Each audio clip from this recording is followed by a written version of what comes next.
भोरमधील 4 वर्षीय चिमुरडीवरील अत्याचार आणि हत्या प्रकरणाची मुख्यमंत्री देवेंद्र फडणवीस यांच्याकडून दखल। मुख्यमंत्री देवेंद्र फडणवीस यांच्याकडून पुणे ग्रामीण पोलीस अधीक्षकांना कठोर कारवाईचे निर्देश।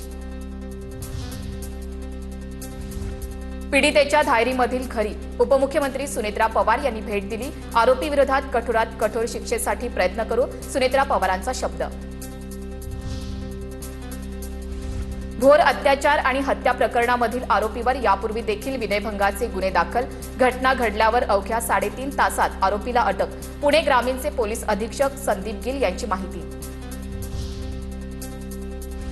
नसरापूर प्रकरणात सरकारकडून विशेष सरकारी वकील दिला जाणार, पोलीस प्रशासनाची पीडित कुटुंबाला माहिती। आरोपीला तत्काळ फाशीची शिक्षा देऊन सरकारनं एक उदाहरण सेट करावं, आम्हाला आश्वासन नको, कृती हवी। सुप्रिया सुळेंची भोर प्रकरणावर प्रतिक्रिया। तर आधीच्या 2 गुन्ह्यानंतर आरोपीला जामीन कसा मिळाला असा देखील सवाल उपस्थित। नसरापूर घटनेप्रकरणी आमदार रोहित पवार पीडित कुटुंबियांची भेट घेणार। ही केस तत्काळ फास्ट ट्रॅक कोर्टात चालवून नराधमाला फाशीची शिक्षा द्यावी, रोहित पवार यांची मागणी। अशा घटना झाल्यानंतर आरोपीला तत्काळ शिक्षा द्यावी, सरकारनं तत्काळ शक्ती कायदा लागू करावा, हर्षवर्धन सपकाळ यांची मागणी। राज्याला पूर्ण वेळ गृहमंत्री द्यावा, प्रायश्चित्त म्हणून मुख्यमंत्र्यांनी गृहमंत्री पदाचा राजीनामा द्यावा, सपकाळ आक्रमक।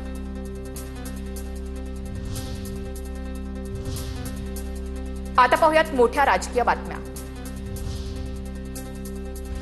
2029ला भाजप शिवसेना स्वबळावर लढू शकतं। प्रत्येक पक्ष आपापल्या पद्धतीनं तयारी करत असतो। राजकारणात कधीही बॉन्ड किंवा अॅग्रीमेंट केलेलं नसतात, मंत्री संजय शिरसाट यांची प्रतिक्रिया। शिवसेनेत बोलण्याचा अधिकार केवळ एकनाथ शिंदेंना, मुख्यमंत्री देवेंद्र फडणवीस यांची प्रतिक्रिया। संजय शिरसाट यांच्या स्वबळावरच्या वक्तव्यावरून भोरमधील 4 वर्षीय चिमुरडीवरील अत्याचार आणि हत्या प्रकरणाची मुख्यमंत्री देवेंद्र फडणवीस यांच्याकडून दखल। मुख्यमंत्री देवेंद्र फडणवीस यांच्याकडून पुणे ग्रामीण पोलीस अधीक्षकांना कठोर कारवाईचे निर्देश। पीडितेच्या धायरीमधील घरी उपमुख्यमंत्री सुनेत्रा पवार यांनी भेट दिली। आरोपी विरोधात कठोरात कठोर शिक्षेसाठी प्रयत्न करू, सुनेत्रा पवारांचा शब्द। भोर अत्याचार आणि हत्या प्रकरणामधील आरोपीवर यापूर्वी देखील विनयभंगाचे गुन्हे दाखल। घटना घडल्यावर अवघ्या 3.5 तासात आरोपीला अटक। पुणे ग्रामीणचे पोलीस अधीक्षक संदीप गिल यांची माहिती। नसरापूर प्रकरणात सरकारकडून विशेष सरकारी वकील दिला जाणार, पोलीस प्रशासनाची पीडित कुटुंबाला माहिती। आरोपीला तत्काळ फाशीची शिक्षा देऊन सरकारनं एक उदाहरण सेट करावं, आम्हाला आश्वासन नको, कृती हवी। सुप्रिया सुळेंची भोर प्रकरणावर प्रतिक्रिया। तर आधीच्या 2 गुन्ह्यानंतर आरोपीला जामीन कसा मिळाला असा देखील सवाल उपस्थित। नसरापूर घटनेप्रकरणी आमदार रोहित पवार पीडित कुटुंबियांची भेट घेणार। ही केस तत्काळ फास्ट ट्रॅक कोर्टात चालवून नराधमाला फाशीची शिक्षा द्यावी, रोहित पवार यांची मागणी। अशा घटना झाल्यानंतर आरोपीला तत्काळ शिक्षा द्यावी, सरकारनं तत्काळ शक्ती कायदा लागू करावा, हर्षवर्धन सपकाळ यांची मागणी। राज्याला पूर्ण वेळ गृहमंत्री द्यावा, प्रायश्चित्त म्हणून मुख्यमंत्र्यांनी गृहमंत्री पदाचा राजीनामा द्यावा, सपकाळ आक्रमक।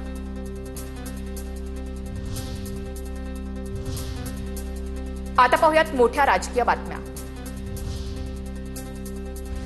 2029ला भाजप शिवसेना स्वबळावर लढू शकतं। प्रत्येक पक्ष आपापल्या पद्धतीनं तयारी करत असतो। राजकारणात कधीही बॉन्ड किंवा अॅग्रीमेंट केलेलं नसतात, मंत्री संजय शिरसाट यांची प्रतिक्रिया। शिवसेनेत बोलण्याचा अधिकार केवळ एकनाथ शिंदेंना, मुख्यमंत्री देवेंद्र फडणवीस यांची प्रतिक्रिया। संजय शिरसाट यांच्या स्वबळावरच्या वक्तव्यावरून फडणवीसांची प्रतिक्रिया। भाजप भविष्यातील निवडणुका स्वबळावर लढणार, सामना अग्रलेखातून टीका। भाजप अजित पवार शिंदेच्या पक्षाला ठोकर मारून पुढे जाण्याच्या विचारात, दादांचा पक्ष गिळण्याची तयारी झाली। उद्या शिंदेचे आमदारही भाजपमध्ये जातील, सामनातून दावा।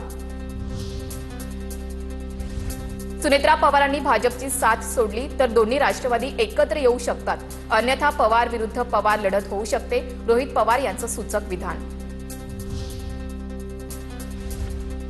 पवार गटाकडून विलीनीकरणाबाबत केलेल्या वक्तव्यांविषयी आपण काही ऐकलं नाही, सध्या या मुद्द्यावर कोणतीही अधिकृत चर्चा नाही, सुनील तटकरेंनी स्पष्ट केलं. पुढे चर्चा झाल्यास सुनेत्रा पवार अंतिम निर्णय घेतील असंही केलं स्पष्ट. बच्चू कडूंनी शिंदेंच्या शिवसेनेत विलीन होत जिवंत समाधी घेतली. सामना अग्रलेखातून टीका. परिषदेच्या पायरीवरून कडू महाराज राजकीय वैकुंठ प्राप्तीला निघाले. सामनातून बच्चू कडूंवर हल्लाबोल. मजबुरी नाही तर परिस्थितीनुसार शिंदेंच्या शिवसेनेत प्रवेश. आता धनुष्यबाणातून प्रहार होणार. सामनातून झालेल्या टीकेनंतर बच्चू कडू यांची प्रतिक्रिया. महेश शिंदेंनी भाजपसोबत सत्तेसाठी केलेला प्रकार शिंदेंना मान्य नव्हता. एकनाथ शिंदेंनी महेश शिंदेंना समजही दिली होती. एकनाथ शिंदे महेश शिंदेंबाबत लवकरच निर्णय घेतील. महेश शिंदेंच्या वक्तव्यावरून मंत्री संजय शिरसाट यांची प्रतिक्रिया. कुठलाही संघर्ष वाढला नाही. हा संघर्ष मीडियाने वाढवला आहे. एकनाथ शिंदे हे प्रचंड मोठे व्यक्तिमत्व. आमदार महेश शिंदे यांची प्रतिक्रिया.